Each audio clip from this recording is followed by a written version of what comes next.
Hi வணக்கம். நான் ஹரிகிருஷ்ணன் பேசுறேன். டுடே ஸ்போக்கன் இங்கிலீஷ் பிராக்டிஸ்ல பார்ட் 10 நம்ம அதில பார்க்க போறோம். அந்த ஸ்போக்கன் புடிச்சிருந்தா சப்ஸ்கிரைப் பண்ணுங்க, ஷேர் பண்ணுங்க, லைக் பண்ணுங்க.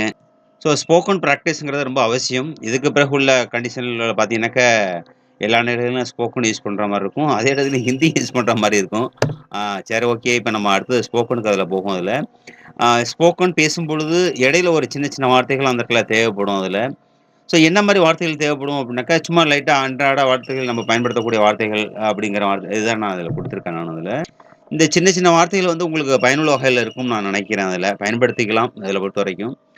இப்ப அதில ஃபர்ஸ்ட்டு பார்ப்போம். அன்னசேஷனா பேசணும் போல. சின்ஸ் தட் எ டே அப்படின்னாக்கா அன்று முதல் அப்படின்னு வார்த்தை. ஏதாவது பிரச்சனை பேசும்பொழுது வந்துச்சு அப்படின்னாக்கா, "நீ என்னைக்கு குடுத்த? சின்ஸ் தட் எ டே அந்த நாள் முதல் இன்ன வரைக்கும் குடுத்துட்டு இருக்கேன்" அப்படின்னு வார்த்தை கூட அதில சொல்லலாம். சம்டைம்ஸ் சில நேரங்கள்ல நான் குடுத்தேன் அப்படின்னு கூட அந்த இடத்துல சொல்லிக்கலாம். சின்ஸ் ஃப்ரைடே வெள்ளிக்கிழமை முதல் அப்படிங்கிற வார்த்தை. இதெல்லாம் உங்களுக்கு எங்க வகை இருந்தாலும் பயன்படுத்துவோம் அதில. வேற ஏதாவது பயன்படுத்தலாமானாக்கா, சின்ஸ் மண்டே அப்படின்னாக்கா, திங்கள் முதல் அப்படிங்கிற வார்த்தை அந்த இடத்துல சொல்லலாம். சின்ஸ்ங்கிறது அதுவரை முதல்லருந்து ஆரம்பிக்குது. ஆன் சண்டேஸ் ஆ ஞாயிற்றுக்கிழமைகளில் அப்படின்னா, நைட்டு இரவு நேரத்தில அப்படின்னு வார்த்தை அது சொல்லிட்டுருக்கோம் அதில. இது வந்து சின்ன சின்ன வார்த்தைகள். ஒரு ஸ்போக்கன் கன்டினியூவா பேசும்போது, இந்த மாரி சின்ன வார்த்தைகள் உங்களுக்கு ரொம்ப ஹெல்ப்ஃபுல்லா இருக்கும் நினைக்கிறேன். அடுத்து பாருங்களேன், மிட் நைட் நள்ளிரவில் எப்படா இருந்தான்? அட் மிட் நைட் இரவுல அப்படின்னு வார்த்தை சொல்லலாம். ஒன்ஸ் எ டே ஒரு நாளைக்கு ஒரு முறை அப்படின்னு வார்த்தை சொல்லலாம். ட்வைஸ் எ வீக் வாரத்துக்கு இருமுறை அப்படிங்கும். இந்த ஈவினிங் மாலை பொழுதில் டுமாரோ அப்படிங்கிற வார்த்தை நாளை அப்படிங்கிற வார்த்தை அதில சொல்றோம். இதெல்லாம் இந்த சின்ன சின்ன ஸ்போக்கன்லாம் உங்களுக்கு ரொம்ப யூஸ்ஃபுல்லா இருக்கும்னு நினைக்கிறேன்.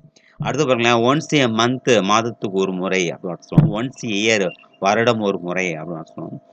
2 டைம்ஸ் எ டே ஒரு நாளைக்கு 2 முறை எவ்வளோ நாளா சாப்பிடுற? ஒரு நாளைக்கு 2 தடவ மருந்து சாப்பிடு அப்படின்னு வார்த்தை சொல்லுவோம் இல்லையா? எத்தன நாளைக்கு ஒரு தடவ போய் பார்ப்ப? ட்வைஸ் டைம்ஸ் எ டே ஒரு நாளைக்கு 2 தடவ போய் பார்ப்பேன். அப்படின்னு நம்ம சொல்லுவோம். அதுமாரி 2 டைம்ஸ் எ மந்த் மாதத்துக்கு இருமுறை அப்படின்னு வார்த்தை சொல்றோம். 3 டைம்ஸ் எ வீக் அப்படின்னு வார்த்தை சொல்லுவோம். வாரத்துக்கு 3 முறை அப்படின்னு வார்த்தை சொல்றோம். அடுத்து பாருங்க ஒன்ஸ் எ வீக் வாரத்துக்கு ஒரு முறை அப்படின்னு வார்த்தை சொல்லுவோம். ஒன்ஸ் எ டே ஒரு நாளைக்கு ஒரு முறை. இயர்லி ஆண்டுதோறும், மந்த்லி மாதந்தோறும், வீக்லி வாரந்தோறும் அப்படின்னு வார்த்தை சொல்லுவோம். அ சூன் விரைவில் நான் ஒரு டிஎன்பிஎஸ்சி அப்ளிகேஷன் ஓப்பன் பண்ணலாம்ன்ட்டு இருக்கேன் அப்படின்னு அர்த்தம் பேசும்போது, வி வில் ஓப்பன் ஜூன் அப்படின்னு அர்த்தம் நம்ம சொல்றோம். விரைவில் அப்படின்னு அர்த்தம். டுடே இன்று இரவு என்ன புயல் வருதா? இன்றைக்கு இரவுலேருந்து வருது. டுடே அப்படின்னு சொல்லுவோம். டுனைட் இன்று இரவு அப்படின்னு அர்த்தம். இந்த மாதிரி வார்த்தைலாம் உங்களுக்கு பயனுள்ள வகையில இருக்கும்னு நினைக்கிறேன். டுமாரோ நாளை, பிஃபோர் முன்னாள், தேர் ஆஃப்டர் அதற்கு பிறகு, டில் டுடே இன்று வரை அப்படின்னு அர்த்தம். நம்ம சின்ஸ் வேற பார்த்துருக்கோம். இப்ப டில் டுடே இன்று வரைக்கும் அப்படின்னு வார்த்தை சொல்றோம் இதுல. அடுத்து பாருங்க டில் மண்டே அது வரைக்கும். வேற எதாவது போட்டுக்கிறாங்களோ அதில போட்டுக்கலாம் பிரச்சனை இல்ல. தீஸ் டேஸ் இந்த நாட்கள. திஸ் டேனா இந்த நாளு. தீஸ் டேஸ் அப்படின்னு சொல்லுது. அதாவது இந்த நாட்களில் அப்படின்னு அர்த்தம் சொல்லணும். தோஸ் டேஸ் அந்த நாட்கள். நல்லா கவனிச்சுக்கணும். இது வந்து பாத்துங்களேன், அதாவது தோஸ் டேஸ்னா அந்த நாட்கள்ல அப்படி ஒரு இன்டீரியரா நடந்த விஷயத்த அப்படி சொல்லுவாங்க. திஸ் மார்னிங் இன்று காலை அப்படின்னு அர்த்தம். திஸ்னாக்கா இன்றைக்கு காலையில அப்படின்னு அர்த்தம் சொல்லுது. அது இன்றைக்கு இல்ல இன்று மாலை. திஸ் வீக் இந்த வாரத்துல பணம் ரூ. 2,00,000 பணம் குடுத்துருவாங்க. திஸ் வீக் அப்படின்னு அர்த்தம் சொல்லுவோம்.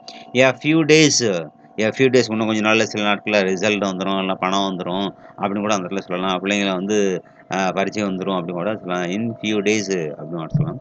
செல்டம் எப்பொழுதாவது எப்படா வந்து ட்ரிங்க்ஸ் சாப்பிடுவான் அவன்? செல்டம் எப்போதாவது ஒரு தடவ. பெஸ்ட் அடுத்து பாருங்களேன், ஸ்டில் இன்னும் அப்படிங்கிற வார்த்தையில சொல்றோம். தேங்க் யூ ஃபார் வாட்சிங் திஸ் வீடியோ. Thank you. நல்லா கவனிங்க. சப்ஸ்கிரைப் பண்ணுங்க. பிடிச்சிருந்தா சப்ஸ்கிரைப் பண்ணுங்க. லைக் பண்ணுங்க, ஷேர் பண்ணுங்க.